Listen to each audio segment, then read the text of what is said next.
कहते हैं जब साहित्य और संगीत का संगम होता है तो व्यक्ति विशेष बन जाता है। सरस्वती पूजा की धूम है पूरे देश में और हमारे साथ एक ऐसे ही शख्सियत आलोक राज जी, डीजी ट्रेनिंग पटना, बात करने के लिए मौजूद हैं।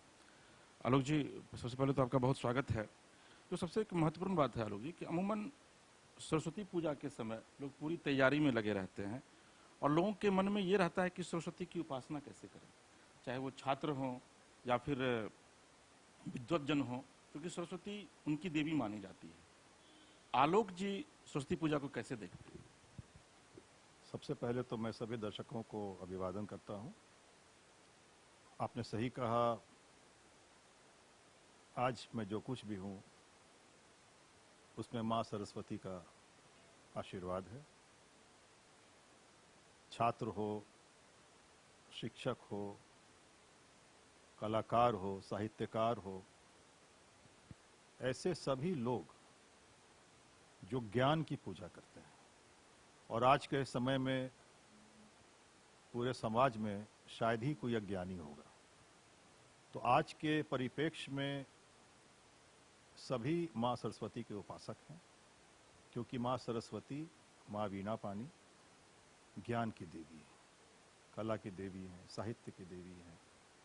मेरे लिए सरस्वती पूजा का बहुत ही ज़्यादा महत्व इसलिए है कि मुझे माँ के आशीर्वाद से मैं शिक्षित हुआ, पढ़ाई लिखाई मेरी हुई, उसके बाद यूपीएससी में सफलता हासिल हुई, आईपीएस बना और उसके बाद से अब इतने वर्षों की नौकरी के उपरांत अभी मैं इस पद पर हूँ।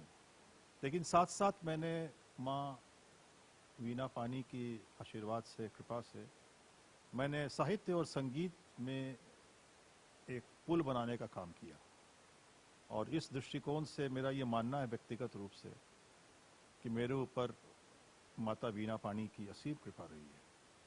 मुझे एक बड़ा सवाल है, साधना कैसे करते हैं अब आप, चूंकि अब आपको पुलिस की व्यवस्था भी देखनी होती है और इसमें समय निकाल करके आप माँ की साधना कैसे करते हैं? मेरा ये मानना है कि यदि आपके अंदर जज्बा है और यदि आप कुछ करना चाहते हैं तो इसके लिए समय निकल जाता है। जैसा कि मैंने कहा कि संगीत और साहित्य, इसका तारतम्य, इसके लिए आवश्यक यह है कि आप साहित्य को पढ़ें और फिर उस साहित्य को अपनी संगीत से, अपनी आवाज़ से आप उसको मुकम्मल करें, उसको एक जगह पर ले जाकर प्रस्तुत करें।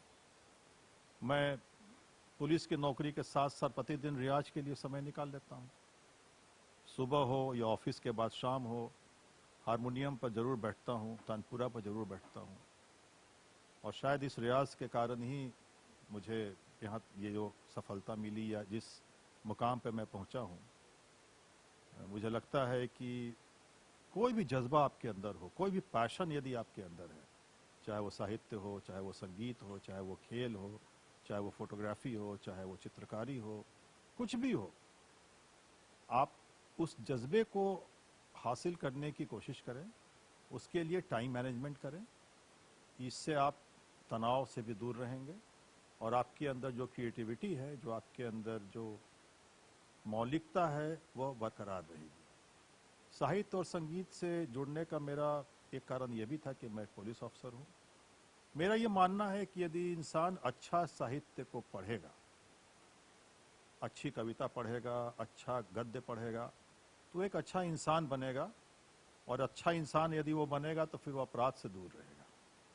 ये हमारी शिक्षण व्यवस्था में एक बहुत बड़ी कमी है कि हमारे जो बड़े साहित्यकार हुए, हमारे जो बड़े बड़े गीतकार हैं, बड़े कवि हैं, उनकी रचनाओं को हम नहीं पढ़ते हैं।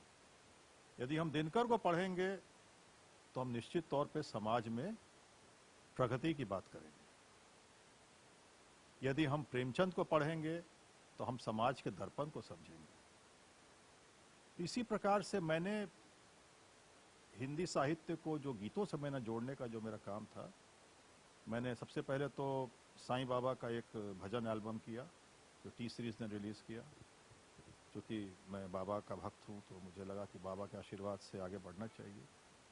फिर मैं मेरठ जाकर मैंने पद्म भूषण डॉक्टर गोपाल दास नीरज से मैंने मुलाकात की नीरज जी हिंदी काव्य मंचों के राजकुमार माने जाते हैं और बहुत ही श्रेष्ठ गीतकार, कवि सम्मेलनों के बादशाह नीरज जी कहे जाते थे। मैं अलीगढ़ जाकर मिला उनसे, मैंने उनसे राइट्स ली और मैंने एक एल्बम 9 गानों का मैंने किया जो नीरज के गीत के नाम से यूट्यूब पे है, जो टी सीरीज ने रिलीज़ किया। इसके बाद मुझे इच्छा हुई कि जब मैंने नीरज को कर लिया है तो मुझे गज़लों की ओर भी जाना चाहिए। तो मैंने दुष्यंत कुमार जी के पुत्र से मैंने मुलाकात की, उनका नाम आलोक त्यागी है। उनसे मैं मिला, आलोक जी ने मुझे सहर्ष वो राइट्स दिया और मैंने दुष्यंत कुमार की गज़लों का भी एक एल्बम मैंने रिलीज़ किया जो यूट्यूब पर है।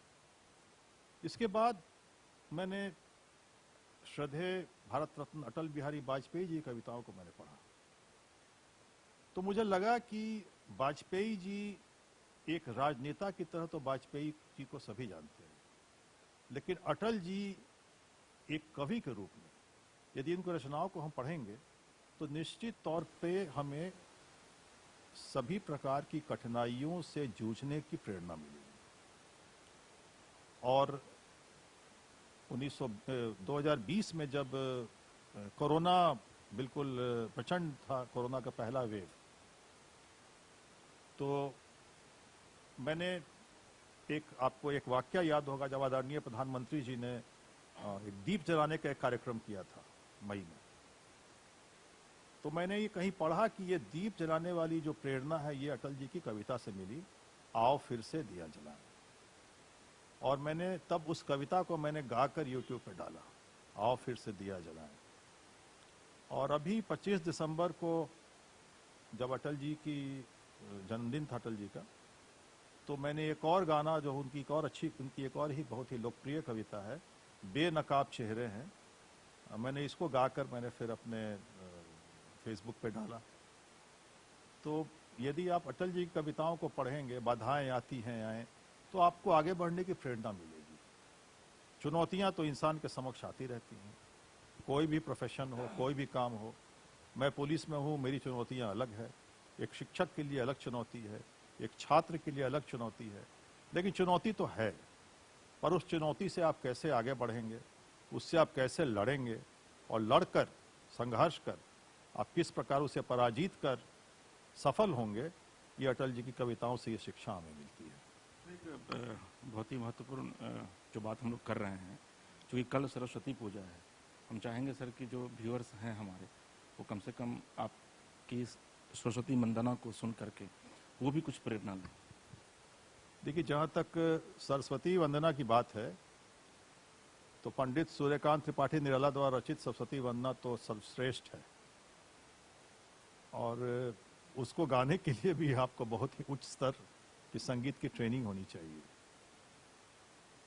लेकिन एक और माँ का भजन है जो जगजीत सिंह जी ने गाया है, वो थोड़ा आसान है, सिंपल है और कर्णप्रिय है। मैं उसकी 2 लाइन आपको सुनाता हूँ, मुझे उम्मीद है कि हमारे दर्शकों को अच्छा लगेगा। जय जय माँ, जय जय माँ, जय जय माँ, जय जय माँ, जय जय माँ, जय जय माँ, जय जय माँ, जय जय माँ। मेरे मन के अंध तमस में ज्योतिर्मय उतरो, मेरे मन के अंध तमस में ज्योतिर्मय उतरो। जय जय माँ, जय जय माँ, जय जय माँ, जय जय माँ। चलिए, कहा जाता है कि सरस्वती संस्कार की जननी होती है। अगर आपके पास सरस्वती है तो आप निश्चित तौर पर संस्कारी होंगे। अमूमन पुलिस को लेकर के आम लोगों के मन में जो छवि होती है, उनको निश्चित तौर पर आलोक राज्य से मिलना चाहिए, आलोक राज्य से बात करनी चाहिए। हो सकता है आपके मन की जो वो गलत छवि है वो दूर हो जाएगी। पटना से कैमरा पर्सन प्रभात के साथ एसके राजीव, समाचार प्लस। समाचार प्लस, खबर वही जो हमने कही।